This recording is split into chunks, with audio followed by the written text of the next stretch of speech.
Hello and welcome to the Pilgrim Way. My name is Norman Graham and I'm minister in the Baptist Union of Churches in Scotland.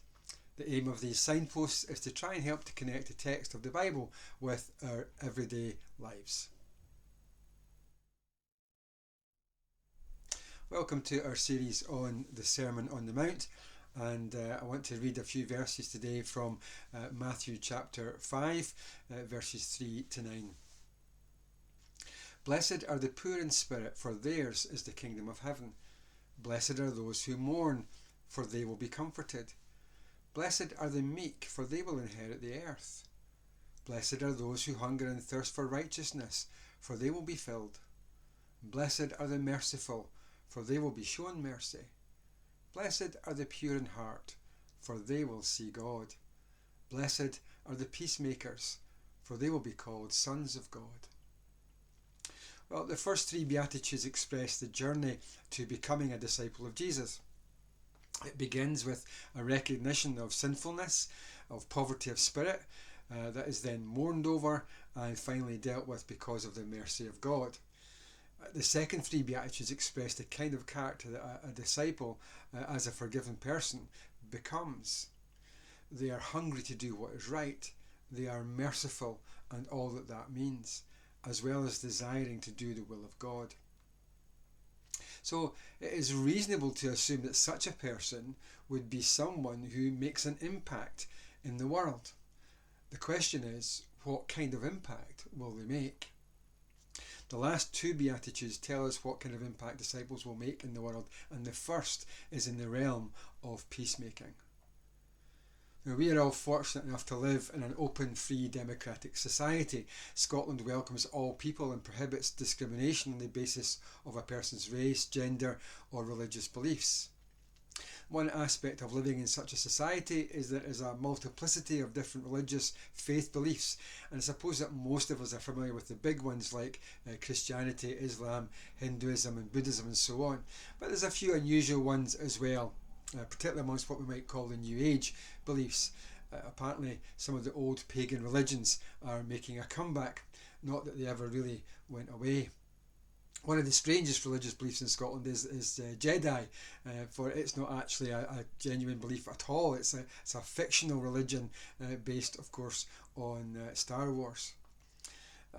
However, one of the most common faiths in Scotland is what we call secularism. Well, some would argue that it's a philosophy rather than a faith. It is one that certainly requires faith to be adhered to. In that regard, secularism isn't the same as atheism. The issue is not that secularists don't believe in God, but rather that they do believe in humanity. Secularists believe in the inevitable and constant progress of human beings and human societies. They often blame, like atheists, all that is wrong in the world on religion, and they think that, like many atheists, they think that if we could only be set free from the shackles of religion, then the world would be a wonderful place. According to secularists, if science and human reason were the dominant factors in our societies, the driving forces of them, then we'd live in peace and harmony and would progress in every way for the benefit of everyone. Unfortunately for secularists, history suggests that this is at best wishful thinking and at worst a leap of blind faith. The beginning of the 20th century was a time of great advancement in science and medicine. New discoveries were being made that were improving people's lives every single day, and it just seemed like we were heading towards, at least certainly people in the West thought, we were heading towards a kind of utopia where the enlightened civilizations of the West would bring their enlightened blessing to the whole world, resulting in peace and harmony globally.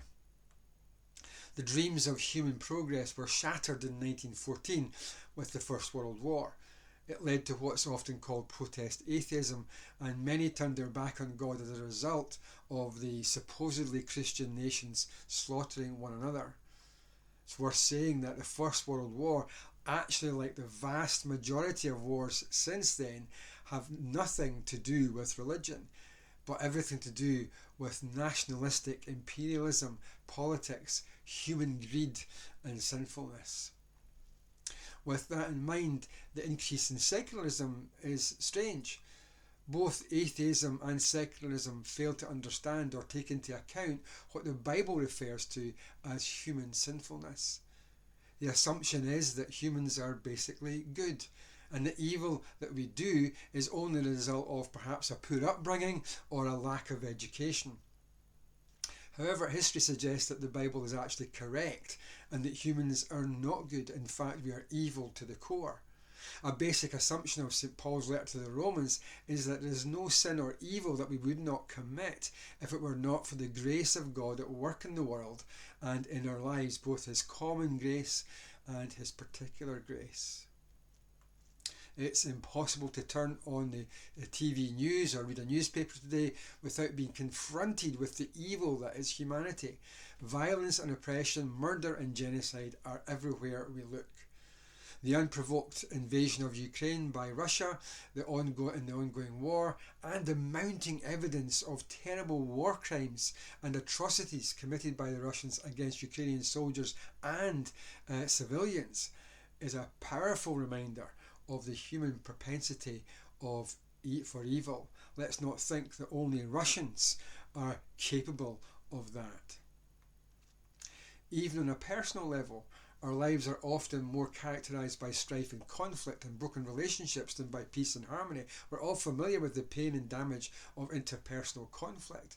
We all encounter situations of strife and conflict on a daily basis at work, in our families, with friends, and even in the church. In fact, it is often in the very places where we think we should experience the fullness of peace, within our families and in the church, that we experience the most painful of conflicts. Jesus' call for his disciples to be peacemakers then is needed as much, if not more today, than it was in the first century. And yet this beatitude is possibly one of the most radical and difficult things that Jesus ever said. Scholar Donald Hagner captures something of its radical nature when he anchors it in the historical and social context of first century Palestine. He writes, in the context of the Beatitudes, the point would seem to be directed at the Zealots, the Jewish revolutionaries who hoped through violence to bring the kingdom of God. Such means would have been a continual temptation for the downtrodden and oppressed who longed for the kingdom. The Zealots, by their militarism, hoped furthermore to demonstrate that they were the loyal sons of God. But here's Jesus announcing that it's the peacemakers who will be called children of God. The stress on peace becomes a common motive in the New Testament. Jesus' declaration that the peacemakers were the true sons of God would have really shocked just about everyone who heard him say it. We know that the vast majority of the Jews, even those who weren't amongst the Zealots, were looking for a Messiah who would come and through military conquest would reclaim the throne of David by force, booting out the Romans in the process. Now here was Jesus virtually saying that it was the people who sought to be at peace with the Romans who were the true sons of God. His audience shouldn't actually have been surprised, because what he said was entirely consistent with the message of the Old Testament. Jeremiah was a prophet who warned about God's judgment in the form of invasion and captivity, and his words came true. The people were taken into captivity in Babylon as slaves, subject to a foreign people with foreign language and foreign customs and foreign gods. Since they were looking to be rescued and returned to their homeland, the last thing they might have expected God to say to them in that situation was what he said through Jeremiah. Build houses and settle down. Plant gardens and eat what they produce. Marry and have sons and daughters. Find wives for your sons and give your daughters in marriage, so that they too may have sons and daughters. Increase in number and do not decrease. Also, seek the prosperity of the city to which I've carried you into exile. Pray to the Lord for it, because if it prospers, you too will prosper. Here was God not only calling them to be peacemakers, but to be peacemakers with their conquerors. To live in peace with those who carried them off into exile. not just for their own sake, but for the sake of their enemies, for the sake of those people who'd conquered them and carried them into exile. I think we've got the wrong idea about peacemakers. Maybe we're so used to conflict that we've come to accept that a certain level of conflict is normal. It's a fact of life, both internationally and personally. So it's worthwhile taking a closer look at what it means to be a peacemaker. The Hebrew term most commonly translated as peace in the Bible is the word shalom. It's actually very difficult word to translate, but it has a richer, deeper meaning than merely the absence of conflict. Johann Christoph Arnold was a pastor in the Bruderhof, a worldwide Anabaptist community, and he wrote about shalom saying, because of the depth and breadth of its connotations, it possesses no single meaning, though one might translate it as completeness, soundness, or wholeness.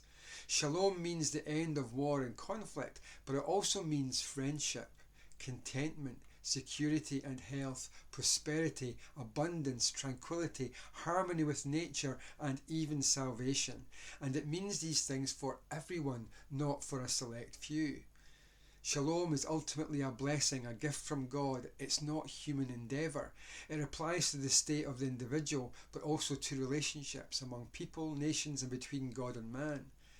Beyond this, shalom is ultimately tied to justice, because it is the enjoyment or celebration of human relationships which have been made right. In other words, shalom is the fullness of life that God intends for his creation.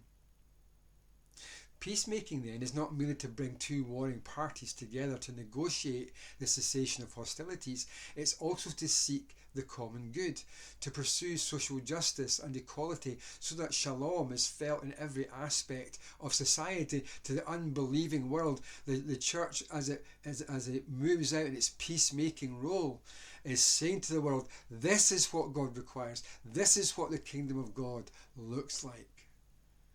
In the modern world then, disciples of Jesus are called to be at the forefront of issues of social justice, not as a result or because of alignment to or loyalty to a political party or ideology, but because we are called to be peacemakers. There is also an intensely personal aspect to the call to be peacemakers. As Clarence Jordan writes, with Jesus, peacemaking involved not merely a change of environment, but also a change of heart. God's plan of peacemaking is not merely to bring about an outward settlement between evil people, but to create people of goodwill. Peacemaking is to seek the fullness of life and well-being for others, even those we might consider our enemies. The call to be peacemakers then is a radical statement even today, because it's a call not simply to live peaceably with others so that none of our words and actions result in disharmony. It also means that we will be willing to bear evil and injustice against us, even to be brutalized, and yet refuse to return blow for blow. For those who say that cannot be done, well, I would simply point you to the methodology of Gandhi or Dr. Martin Luther King Jr., who both employed a strategy of peaceful, non-retaliatory, non-violent protest in their respective movements. Bonhoeffer is uncompromising on this point when he writes that a disciple should not resist when challenged by evil that cannot be justified at all. Instead, by suffering, the disciple will bring evil to its end and thus will overcome the evil person. Suffering willingly endured is stronger than evil. It is the death of evil. What that means is, if someone in the family or at work or even in the church should say or do something to us that is hurtful and offensive, we simply bear the blow and do not return evil for evil. But it's more than just that. It also means that in the face of the evil done to us, we will still work for the good and well-being of those who have done it. Peacemakers are not weak-minded, spineless cowards who would rather talk than fight. They are in fact the strongest people on earth. Bonhoeffer gets to the very heart of the matter when he says that Jesus' followers are called to peace. Now that they are not only to have peace, but they are to make peace. To do this, they renounce violence and strife. Those things never help the cause of Christ. Christ's kingdom is a realm of peace. Jesus' disciples maintain peace by choosing to suffer instead of causing others to suffer. They preserve community when others destroy it. They renounce self-assertion and are silent in the face of hatred and injustice. That is how they overcome evil with good. That is how they are makers of divine peace in a world of hatred and war. But their peace, he says, will never be greater than when they encounter evil people in peace and are willing to suffer from them. Peacemakers will bear the cross with their Lord, for peace was made at the cross. There will always be a cost to being a peacemaker. It will cost us our pride when we are wronged yet refuse to retaliate or even argue back. In extreme circumstances, it may even cost us our lives. We simply cannot escape the fact that, as Paul says in Colossians, that God made peace with us through the blood of Christ shed on the cross. The cost of peace is always the cross. Peace is so much a part of God's mission in the world that those who are peacemakers will be called sons of God because they'll be like him. A chip off the old block, as the saying goes.